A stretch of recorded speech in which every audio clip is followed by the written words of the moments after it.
What's up guys, I am BlackOpsAmazing, welcome back to another Zombies Q&A, taking your questions from the comment section below and answering them. If there's anything that you want to know to do with the zombie storyline or Easter eggs or even the campaign, make sure you leave your comments down below and I will try my best to answer them in the next video. However, if you do enjoy today's, as always, a like rating would be very much appreciated. Make sure you are subscribed to stay up to date with the latest videos, and whenever you're ready, let's get into it. Here we go. So the first question of today from Soundwave 2025 says, on 5 there is a room with the ray gun and Winter's Howl being built. Why is it there? So I'm sure I've kind of explained this in previous videos, but in 5 we can see all different types of technology that was originally built by Group 935, like you just said, the ray gun, you can find the Winter's Howl, part of the base frame teleporters, and that is because, as we know, the scientists that were working at 5 stole this equipment from Group 935's facilities. After Samantha took control of the zombies in Doris, and the facility was then abandoned,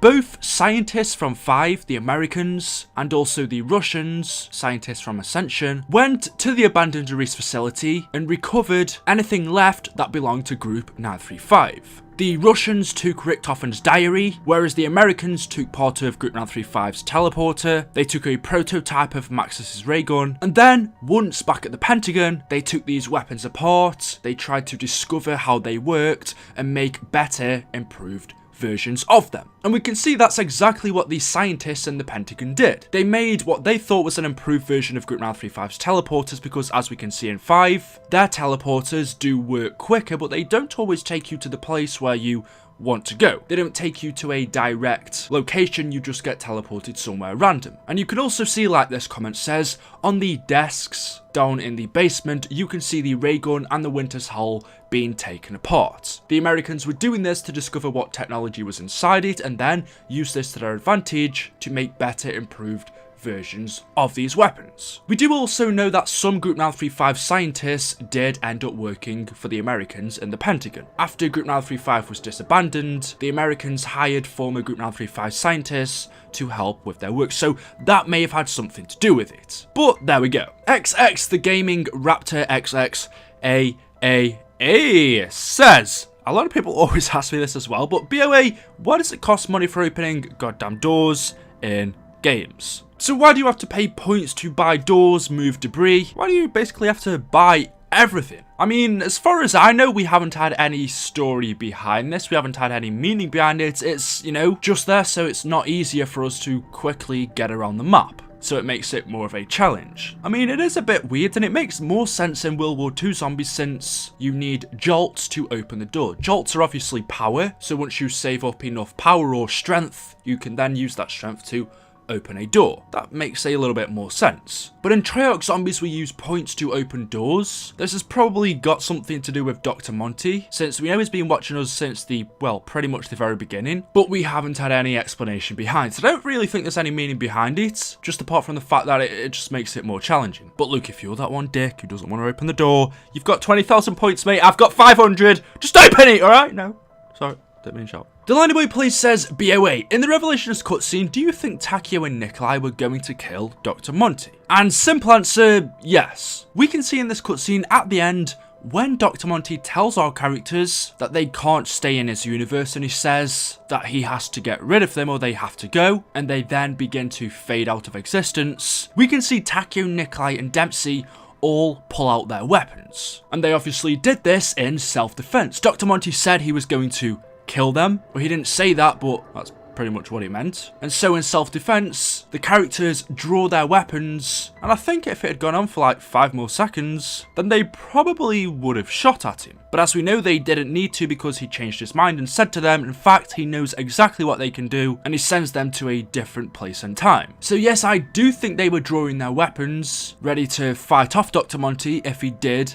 actually attempt to go ahead and wipe them from existence. Junior the Amazing says, where did the witches come from in Buried? So I did kind of, or tried my best to answer this in a previous video a couple of months ago. In fact, it was all the way back in May now, so 6 months ago. I will link that full video down in the description if you guys are interested. But even since then, a lot of people have still been asking me this question about where the witches come from. And the answer is, the witch could be a hooker that touches you and takes your money, because there is a lot of hookers in those times. No, but seriously, we don't really know much about the witches. We don't really know about their background, their story, where they come from. We have not been given anything about them in the Conorium from Treyarch. So it's still pretty much as a mystery now as it was 4 years ago. Was it 4 years ago? Or whenever Black Ops 2 came out. We knew pretty much exactly the same as we did back then. The witch does tell us that she is the lady of the house, which means the female head of a household. So that could either mean that she's the wife of whoever lived here, or she is in charge of this place and takes care of it whenever the owner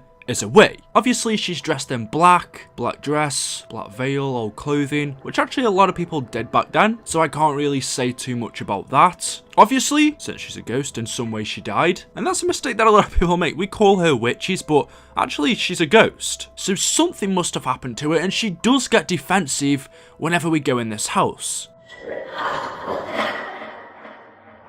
No one can help you. You do not belong here. The house is a shadow of its former glory. I'm the lady of the house. I can see you. Where are you going? You do not belong here. She says you do not belong here, no one can help you, the house is a shadow of its former glory, so she's really quite creepy, and clearly she doesn't want us here. She's trying to keep us out of this house for some reason. We do know on the walls there are portraits or paintings of Michael Faraday, so there was a lot of speculation that this could be his wife. But in that video I told you guys to watch, it kind of makes sense that it wouldn't be her. But I don't know, I'll let you guys go check out the full video if you haven't already seen it. If you are interested, let me know what you think. This next question again, a lot of people always ask me this, but I'm not really sure of the answer. And this one from Montys Gaming says, hey Eli, can you do the story of the bows in Der Eisendrache? And I've done loads of research. I've literally just 10 minutes ago gone through all of the quotes by Richthofen in Der Eisendrache, which is literally 40 minutes of audio to listen to, and I can't hear him say anything about the bows. And then doing research from in-game and what I know, I seem to think in my head I may have heard someone say something about it a long time ago when Der Eisendrache actually came out and I played it. But I've looked all over right now and I can't find any information on who possibly could have made the bows. It would make sense that it was Group 935, since we know that this was their facility, this was their castle where they worked, especially Dr. Groff and Richthofen, so I would imagine that if it was built by Group 935, Groff and Richthofen would have had a massive involvement in building these. But again, I can't really give you a correct answer because I don't know. If you guys have more information than me, that I'd actually love to know this for myself. So if you know, if you have any theories, ideas, and also give me some proof, because some people just make bullshit up. But if you have a lead of who could have made the bows in Der Eisendrache, let me know with some proof, link me, whatever, because I'd be interested to know as well. But as far as I know, we don't have much. Alfonso Rodriguez says, what is the point of Dr. Monty's perfect universe? Why did he create it? Well, we know he made his perfect universe to keep the children safe in. Since all of the other universes, oh my god, I'm watching TV at the same time, I've just seen a nice curry on there. That looks dank. We're having curry tonight, yes! But since all of the other universes out there are corrupted, all of these other universes have zombies on them, which means eventually these same events will happen on each and every universe, leading to the zombie outbreak, Dr. Maxis and Richthofen turning evil. And so because of this, obviously the children are not going to have a universe where their life is going to be different. They're not going to have a universe where they're going to grow up safe. Each and every time the same event, the same thing is gonna happen. And so Dr. Monty made a universe away from all of the others, free of corruption, free of the zombies, and he made it so the children can grow up here, meaning that when they do go older, the same fate won't happen to them. They won't end up having to fight against zombies. And that is all I have for you guys for today's video. Hopefully you have enjoyed. If you have, as always, of course, a like rating would be very much. Oh my, I've just seen a breakfast on TV now. What's happening? I'm so hungry. I'm gonna go for food. Thank you guys for watching. Leave a like rating if you have enjoyed.